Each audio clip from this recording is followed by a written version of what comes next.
¿Qué tal? Bienvenidos a un nuevo podcast de Arturo Blanco. Y ya sabéis, si crees que hacer pan es fácil, este podcast no es para ti. Bien, pues hoy vamos a hablar un poquito sobre el tema de los amasados.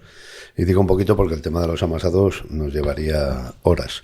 Entonces, como el propósito de los podcasts tampoco es dar un peñazo de un montón de horas, pues vamos a hacerlo por partes. Hablando de amasados, vamos a hablar de cosas básicas, pero importantes. Uno de los mayores cambios y uno de los que quizá tenga más incidencia es el tema de la velocidad del amasado. Hago mucho hincapié en esto siempre cuando doy cursos o cuando doy cualquier tipo de formación o charlas, en el sentido de que durante los últimos años hemos ido a amasados mucho más rápido. Eso nos ha llevado, pues eso, a tener una calidad del pan diferente y evidentemente a distorsionar un poquito lo que es el punto de partida, que es el amasado. ¿Por qué digo eso?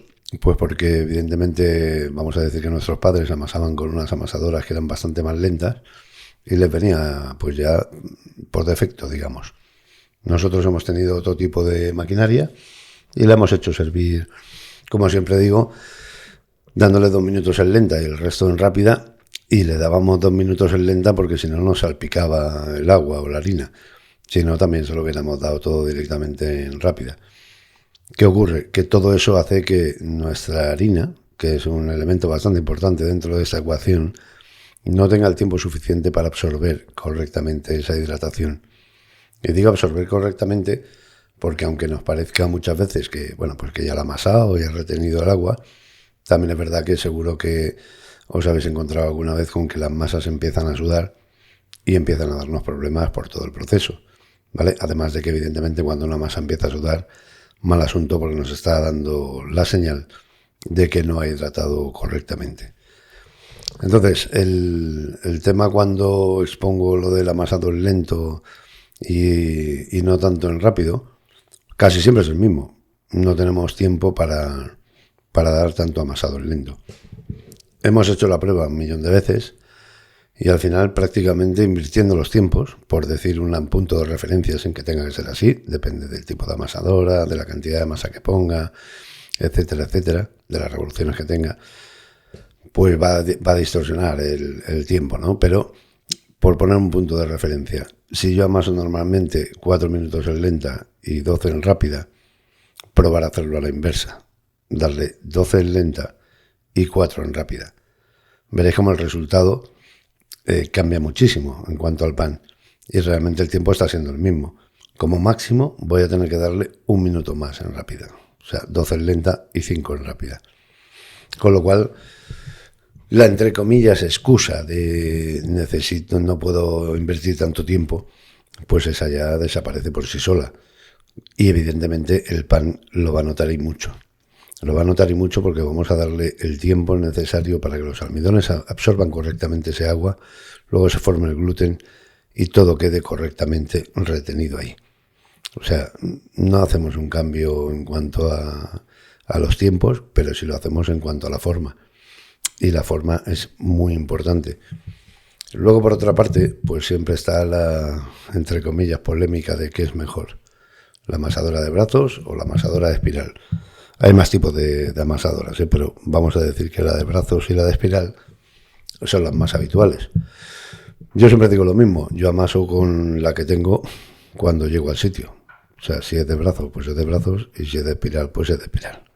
Evidentemente, si tengo las dos opciones y puedo elegir, pues siempre elijo la de brazos, por una cuestión física pura y dura, que es que oxigena mejor las masas.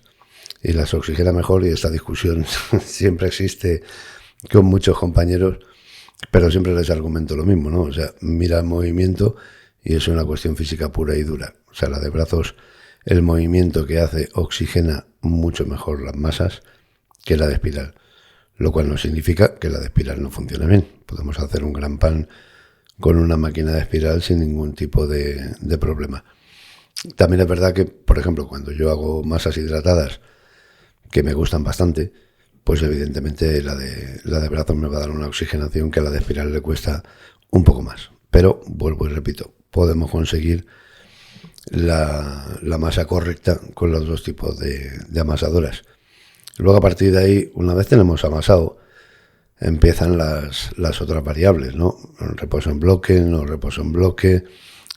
Todo va a depender un poco del proceso que vaya a hacer y del tipo de pan que quiera hacer. ¿Por qué digo eso? Porque evidentemente si voy a trabajar con una divisora volumétrica, pues evidentemente no le voy a dar reposo a la masa en bloque. Porque normalmente, y ahí hay todas las excepciones del mundo, ¿vale? Pero vuelvo y repito que estamos hablando en un contexto general, pues normalmente si voy a la volumétrica lo que no quiero es que se me mueva la masa para que no me la castigue más. Si no, si desarrolla la masa y luego la meto a la divisora volumétrica, va a coger una fuerza que normalmente no acostumbra a ser buena. Si voy a dividir con una divisora hidráulica, pues posiblemente sí le deje un reposo en bloque a la masa para que luego tenga ese puntito de arrancada que la hidráulica, como no me lo va a castigar, pues no me da ningún tipo de problema. O si la peso a mano, pues exactamente igual. Ese arranque en la masa, dependiendo del tipo de pan que vayamos a hacer, no puede ser muy positivo. Pero vuelvo y repito, aquí hay un montón de variables en función del tipo de pan que vaya a hacer y sobre todo en función del proceso que vaya a hacer. Con lo cual cada uno tendrá su punto de partida. Todo lo que sean reposos, por defecto, van a ser buenos, sean en bloque, sean luego una vez dividido en pieza, pero evidentemente no siempre son necesarios. Pasando a otro tema, pues tenemos el tema, por ejemplo, de los pliegues. El tema de los pliegues se ha puesto, entre comillas, muy de moda, sobre todo por el tema de los cursos, ¿no? Entonces me encuentro a veces gente, y mi hermanito pequeño Javier Moreno siempre bromea con ese tema porque sabe lo que me gusta. Me encuentro mucha gente que dice, bueno, pues yo es que saco la masa, le doy un pliegue, al cabo de una hora le doy otro pliegue, a la segunda hora le doy otro pliegue. Me digo, pues nada, fantástico. A ver, si haces 2 cubetas, bueno, pues no tiene mayor problema, ¿no? Que también, porque como se te olvide y en vez de una hora ya pasa 1 hora y cuarto, pues tu masa va a estar diferente. Y si está diferente, sacarás un pan diferente. Y siempre os digo que lo más difícil en panadería no es hacer un buen pan. Lo más difícil es hacer un buen pan todos los días. Tener ese punto de regularidad siempre es lo más complejo. Entonces, cada vez que estemos metiendo parámetros que puedan afectar al resultado final del producto, pues vamos a tener más posibilidades de irregularidad. Pero el tema de los pliegues, lo que os decía, si yo tengo que darle esos pliegues a mi masa, al final, ¿qué ocurre? Si hago 2 cubetas, perfecto, pues le doy 2 pliegues o 3 pliegues y chimpún, pero el problema es si tengo 40 cubetas. O sea, 40 cubetas a 2 pliegues son 80 pliegues. Necesito una persona más y además de eso que esté fuerte, porque la panza que se va a pegar dando pliegues va a ser importante y también el tiempo que le va a ocupar. Con lo cual el tema de productividad, que ya hemos hablado en otros podcasts, pues va a tener ahí una repercusión importante. Y si tiene repercusión en la productividad, pues ya sabéis que por defecto la va a tener en el coste. ¿Cuándo aplico pliegues? Pues evidentemente cuando tengo un problema. Si tengo un problema, pues evidentemente le voy a aplicar pliegues si mi masa ha quedado muy fría y se ha quedado debilitada. Si estoy trabajando con una harina que no conozco y veo que no tiene ese punto de fuerza que necesita. O sea, cuando estamos dando un pliegue, básicamente le estamos dando más fuerza a nuestra masa. Entonces, si es para corregir un defecto, pues bueno, pues es un parche y voy a intentar corregir ese problema que tenga mi masa. Pero dárselo por defecto, dárselo por procedimiento, pues no me parece lo más adecuado. Voy a intentar amasar de forma correcta, con una harina correcta, y no voy a necesitar esos pliegues. ¿Que tienen su punto y su historia? Bueno, pues vuelvo y repito, si tengo un problema, sí. Por defecto, no, porque va en contra de la productividad, con lo cual va en contra de los costes.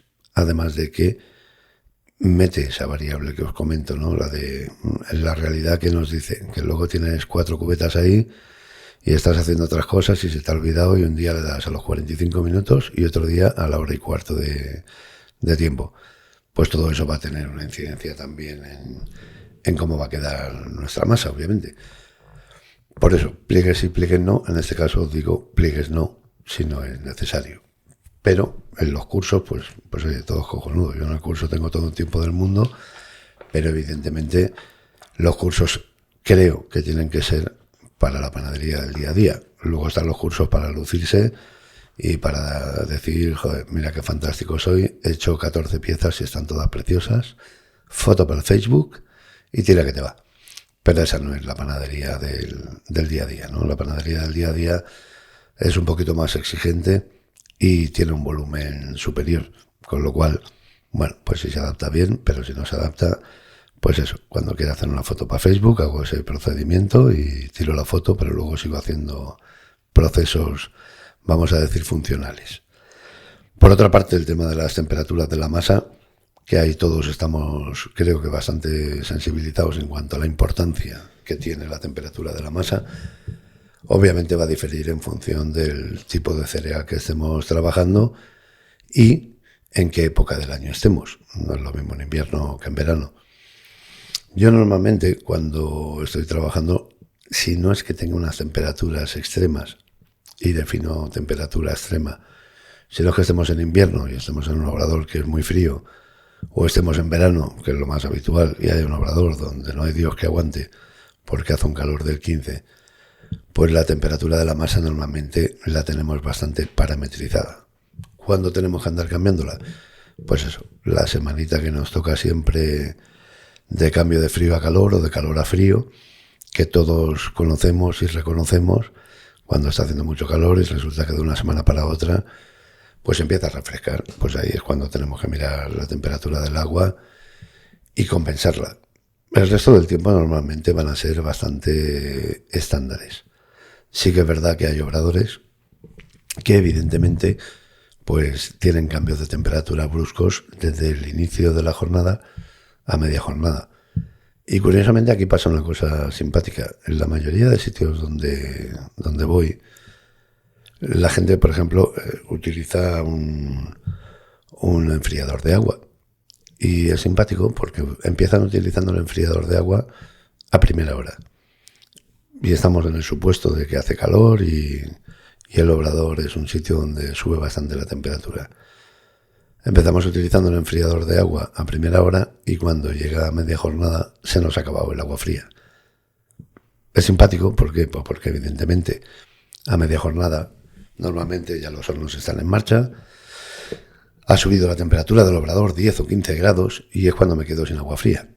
A lo mejor simplemente planteándose el no utilizar el enfriador de agua al principio y utilizarlo a media jornada me permite, pues eso, tener un control más regular de las temperaturas de la masa.